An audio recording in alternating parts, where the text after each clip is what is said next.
মুর্শিদাবাদের নওদায় গুলি চালানোর ঘটনা নিয়ে শাসক দলের তরজা তুঙ্গে। বিধায়ক বনাম ব্লক তৃণমূল সভাপতির দ্বন্দ্ব ফের প্রকাশ্যে। অভিযোগ পাল্টা অভিযোগের সরগরম এলাকা।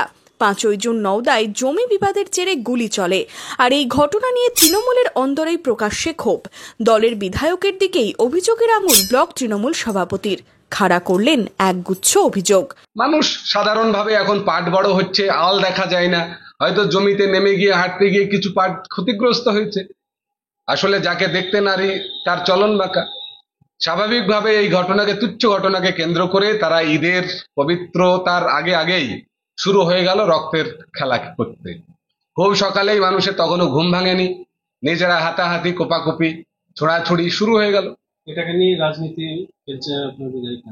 বিধায়িকা বললাম না, তার রাজনৈতিক জমি নওদায় এতটাই সংকীর্ণ, তার হাবিব করা ছাড়া, আমি তো ওর হাতের জপমালা, আমার নাম কীর্তন করা ছাড়া ওর কাছে কিছু নেই।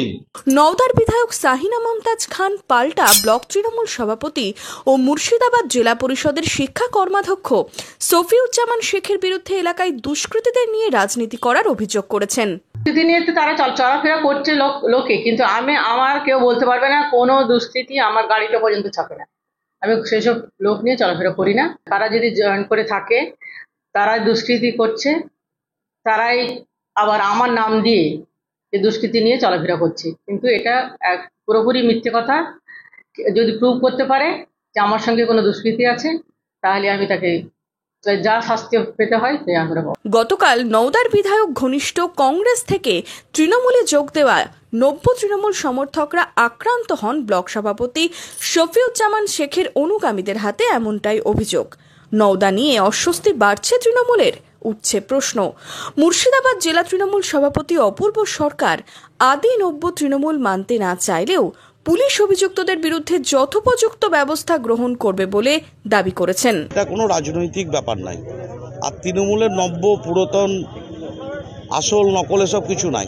পাট কাটা বা পাটের বর্দি এই সমস্ত সমস্যা নিশ্চিত যে গুলি করেছে বা যারা গুলি করেছে বা যে ঘটনা, পুলিশ প্রশাসনের প্রতি আমাদের পূর্ণ আস্থা আছে।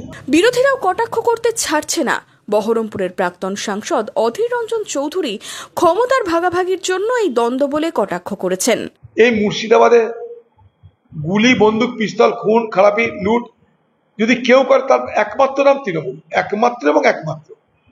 এর আর কোনো বিকল্প নেই। ফলে যা হচ্ছে দেখবেন সব তৃণমূলের নেতারা করছে, এবং সেখানটায় পুলিশ জেনে শুনে বুঝে চুপ করে থাকছে। বিধানসভা ভোটের আগে একদিকে যখন ঐক্যবদ্ধভাবে লড়ার ডাক তৃণমূলের, তখন সেই নওদায় ব্যতিক্রমী ছবি। কি অবস্থান হবে শাসক তৃণমূলের? জল্পনা রাজনৈতিক মহলে।